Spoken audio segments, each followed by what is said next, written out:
میگرن یکی از شایع ترین و آزاردهنده ترین اختلالات عصبیه. حدود 12% مردم جهان به این بیماری مبتلا هستند. در واقع میگرن یک اختلال نورولوژیکی پیچیده و مزمنه که با حملات دوره‌ای و شدید سردرد تشخیص داده میشه. این حملات در واقع با طیف گسترده‌ای از علائم عصبی، حسی و روانی همراه هستند. با وجود پیشرفت‌های قابل توجهی که توی زمینه علوم اعصاب وجود داره، ولی علت دقیق بروز سردردهای میگرن هنوز مشخص نشده و در واقع فیزیوپاتولوژی این اختلال همچنان به عنوان یک چالش پیچیده باقی مونده.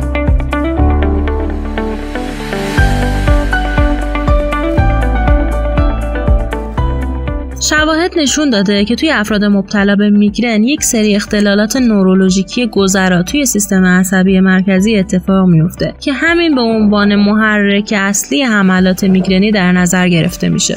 وقتی انقباض اولیه عروق و به دنبال اون گشاد شدن عروق اتفاق میفته، باعث میشه که جریان خون مغز افزایش پیدا کنه و به عروق اطراف و بافت‌های اطراف فشار وارد میشه که این خودش باعث التهاب میشه و التهاب هم در واقع باعث بروز سردردهای میگرنی میشه. بسیاری از پژوهشگرا عقیده دارن که علت اصلی درد میگرن در واقع همین فشار ناشی از اتساع عروق هست.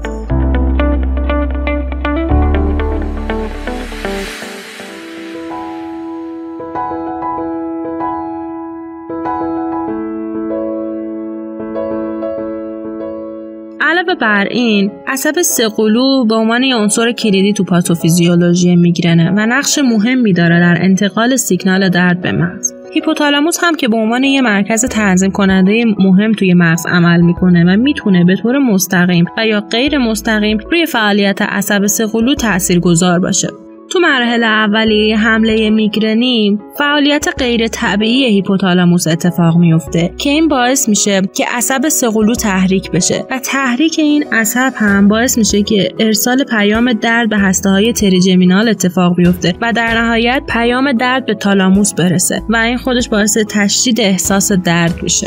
حساسیت بیش از حد قشر لیمبیک به محرک‌های عصبی و افزایش تحریک تو مسیر تریجمینو اسکولار هم به عنوان یکی از عوامل کلیدی توی پاتوفیزیولوژی میگرن مطرحه. علاوه بر اختلالات عروقی، اختلال تو عملکرد نوروترانسمیترها هم یکی از مکانیزم‌های مهمه در ایجاد درد میگرنی که این اختلال خودش میتونه به صورت مستقیم و یا غیر مستقیم روی تحریک پذیری نورون‌ها تاثیر بذاره و یا حتی میتونه تغییر ایجاد کنه توی جریان خون مغزی.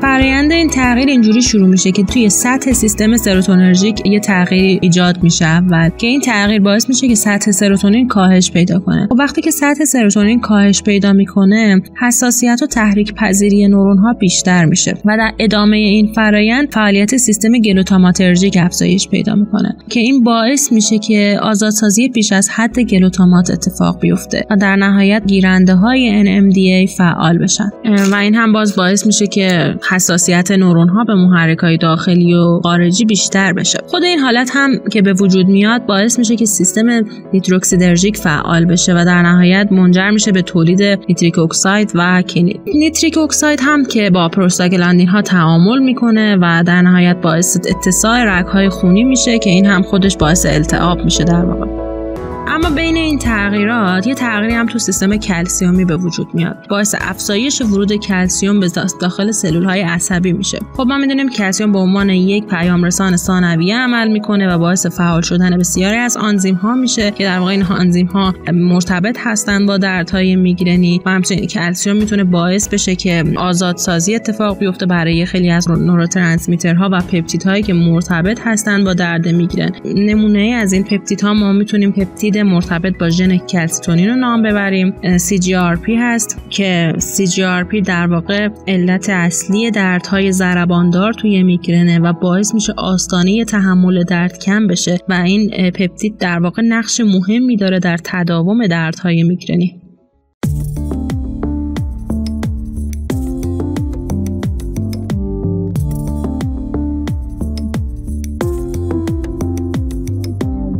حملات میگرنی به 3 فاز مختلف تقسیم میشن: فاز پیش درآمد، فاز درد و فاز بهبودی. حدود 30 تا 40% افراد مبتلا به میگرن قبل از شروع سردرد یه سری علائم رو تجربه میکنن که بهش میگن علائم پیش درآمد یا آورا. این علائم معمولا شامل علائم بینایی، حسی یا گفتاری میشه. علائم حسی معمولا به این صورته که از یه نقطه خاص شروع میشه و به نواحی مجاورش گسترش پیدا میکنه و در نهایت یه سمت بدن بی‌حس میشه یا گزگز میکنه. معمولا توی قسمت دست و صورت بیشتره و یا ممکنه که اختلالات گفتاری، سرگیجه یا اختلالات حرکتی رو تجربه کنن.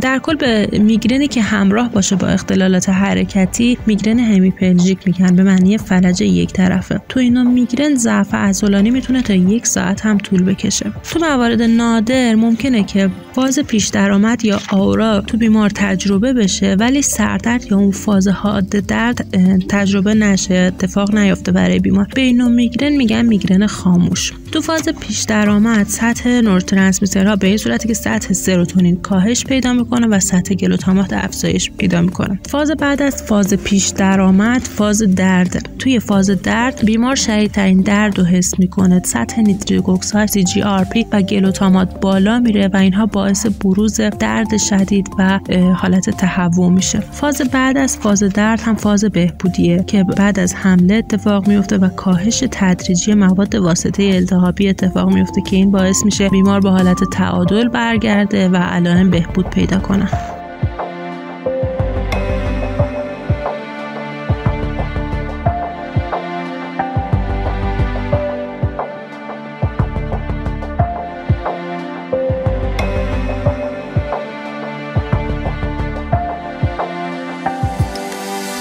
میگرن به عنوان یک اختلال عصبی پیچیده فراتر از یک سردرد ساده است. این بیماری روی ابعاد مختلف زندگی فردی و اجتماعی تاثیر میذاره و کیفیت زندگی رو تحت شعاع خودش قرار میده.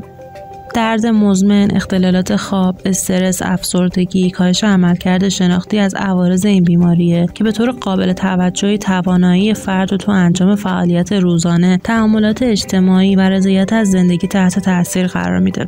میگرن باعث انزوای اجتماعی میشه، مشکلات شغلی به وجود میاره، باعث میشه تغییر تو روابط بین فردی ایجاد بشه. بنابراین برای بهبود کیفیت زندگی افراد مبتلا به میگرن رویکرد جامع و چند وجهی که شامل درمانهای دارویی، روان درمانی و تغییر توی سبک زندگی بشه لازم و ضروریه.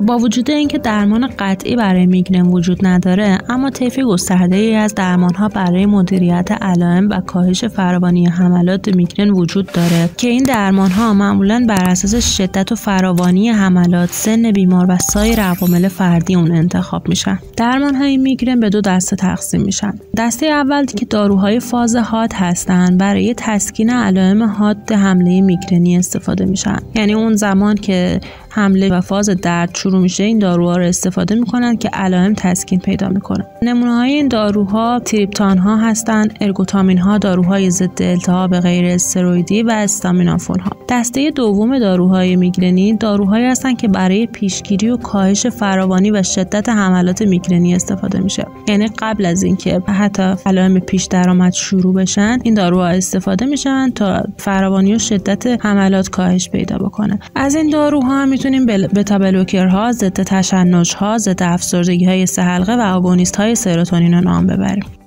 گیاهان دارویی به عنوان یک درمان مکمل برای میگرن پتانسیل بالایی دارند. با توجه به خواص درمانی متنوعی که دارند، میتونن از گزینه‌های مورد توجه برای بهبود علائم میگرن در نظر گرفته بشن. گیاهان میتونن با تسکین التهاب، تنظیم انتقال دهنده‌های عصبی، فعالیت آنتی اکسیدانی که دارن و همچنین اثر آرام بخشیشون باعث کاهش علائم میگرن بشن. در ادامه چند نمونه از گیاهانی که برای بهبود علائم میگرنی مورد مطالعه قرار گرفتن رو با هم بررسی می‌کنیم.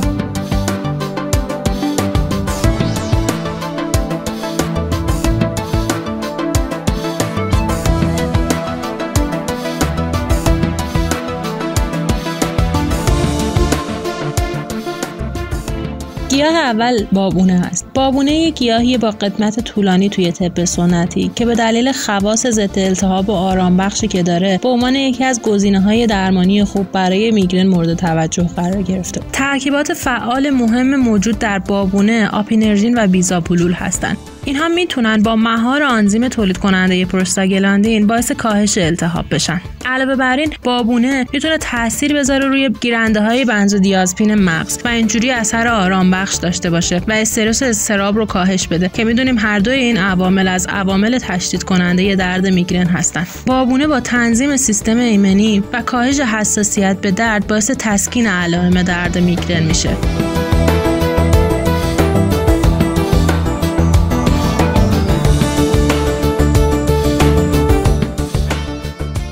گیاه بعدی نعنا هست. نعنا یک گیاه معطر و پرکاربرده. به دلیل خواص ضد درد و ضد التهاب و آرام بخشی که داره میتونه از گزینه‌های درمانی مناسب برای میگرن باشه. ترکیب مهم موجود توی نعنا منتول هست. منتول میتونه با ایجاد حس خنکی روی پوست باعث انقباض عروق خونی بشه و بنابراین به کاهش درد و التهاب کمک میکنه.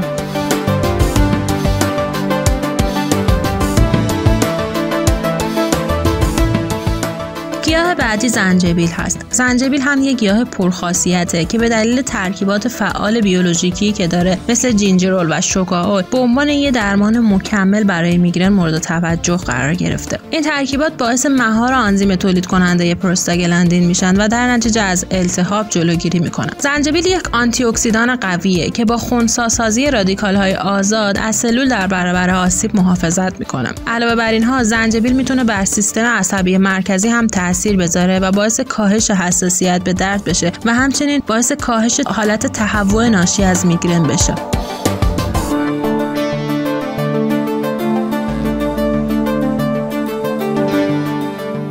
گیاه بعدی جوز هندی است که یک ادویه معطر و پرکاربرده و به دلیل ترکیبات فعال بیولوژیکی که داره مثل میریستیسین و الیکامپین به عنوان یک درمان مکمل برای میگرن مورد توجه قرار گرفته. جوز هندی هم باعث مهار آنزیم تولید کننده پروستاگلاندین میشه و خاصیت ضد التهاب داره. جوز هندی دارای خواص آرام بخش و ضد اسپاسم هم هست که میتونه با کاهش تنش عضلانی باعث تسکین درد بشه. مطالعات نشون دادن که جوز هندی با تاثیر بر گیرنده‌های سروتونین توی مغز به تنظیم انتقال دهنده‌های عصبی و کاهش شدت حملات میگرنی کمک میکنه.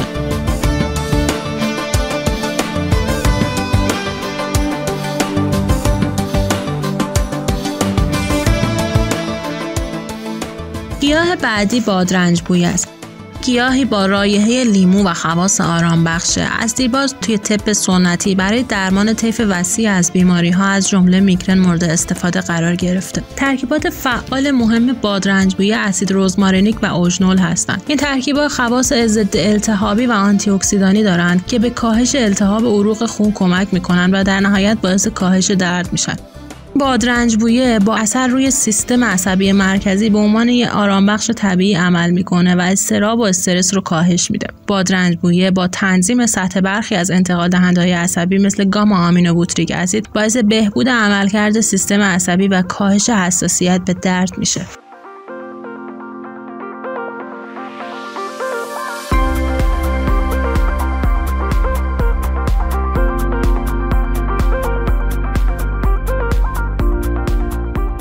گیاه بعدی زردچوبه است. زردچوبه به دلیل ترکیب فعال اصلی که داره یعنی کرکومین به طلای آسیا معروفه. کرکمین با خواص ضد التهاب و آنتی اکسیدان و ضد درد خودش مکانیزم‌های مختلفی رو برای کاهش درد و التهاب مرتبط با میگرن فعال میکنه. این ترکیب آنزیم‌های تولید کننده پروستاگلاندین ها رو که واسطه‌های اصلی التهاب هستن رو مهار میکنه و باعث کاهش التهاب میشه. همچنین کرکمین با خواص آنتی اکسیدان از آسیب سلولی جلوگیری میکنه و با تاثیر بر سیستم عصبی مرکزی به عنوان یه ضد درد طبیعی عمل میکنه و باعث کاهش حساسیت به درد میشه.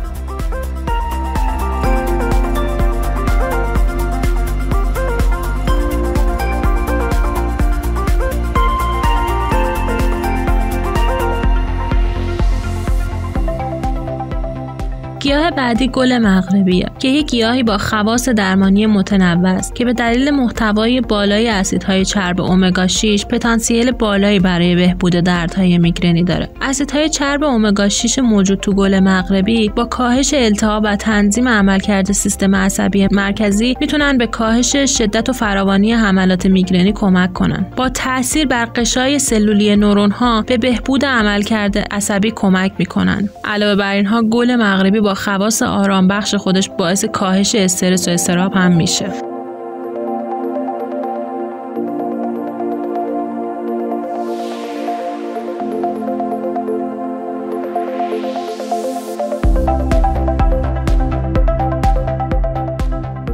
گیاه بعدی بوته بید هست که یک گیاهی کهن با سابقه طولانی توی طب سنتیه و به دلیل وجود ماده مؤثر سالیسین که پیشساز آسپرین هم هست به عنوان یک درمان طبیعی برای میگرن شناخته شده. سالیسین موجود توی پوست و برگ بوته بید خواص ضد التهابی و ضد درد قوی داره. این ماده با مهار آنزیم سیکلواکسیژناز از تولید پروستاگلاندین ها جلوگیری میکنه و بنابراین مانع التهاب میشه. سالیسین با تاثیر بر سیستم عصبی مرکزی به عنوان ضد درد طبیعی عمل میکنه. مطالعات نشون دادن که بوته بید با تنظیم سطح سروتونین به کاهش شدت و فراوانی حملات میگرنی کمک میکنه. مقایسه گیاهان دارویی و داروهای شیمیایی موضوعی که از دیرباز مورد بحث و بررسی محققا و پزشکا بوده. هر دو دسته از داروها مزایا و معایب خاص خودشونو دارن و انتخاب بهترین گزینه برای درمان به عوامل مختلفی از جمله نوع بیماری، شدت علائم و شرایط بیمار و نظر پزشک بستگی داره.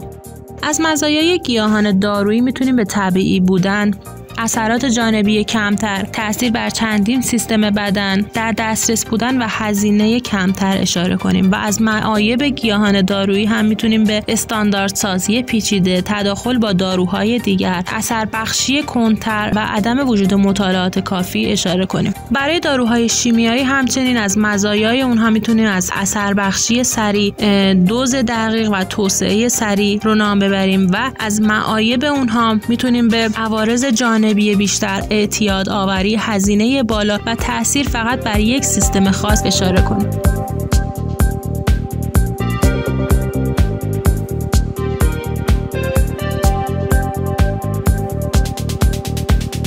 در آینده انتظار میره که یه رویکرد ترکیبی برای درمان بیماری‌ها با استفاده همزمان از گیاهان دارویی و داروهای شیمیایی مورد توجه قرار بگیره. همچنین با پیشرفت فناوری‌های بیوتکنولوژی امکان تولید داروهای گیاهی با کیفیت بالاتر و استاندارد سازی شده تر فراهم بشه. مطالعات بالینی گسترده تر برای بررسی اثر بخشی و ایمنی گیاهان دارویی در درمان بیماری‌های مختلف ضروریه. بنابراین میتونیم نتیجه بگیریم که گیاهان دارویی و داروهای شیمیایی هر دو نقش مهمی در درمان بیماری‌ها ایفا می‌کنند. انتخاب بهترین گزینه برای هر بیمار به عوامل مختلفی بستگی داره و باید در نهایت توسط پزشک متخصص انجام بشه. در آینده با ترکیب دانش سنتی و مدرن میتونیم به درمان مؤثرتر و ایمنی تری برای بیماری ها دست بیابیم.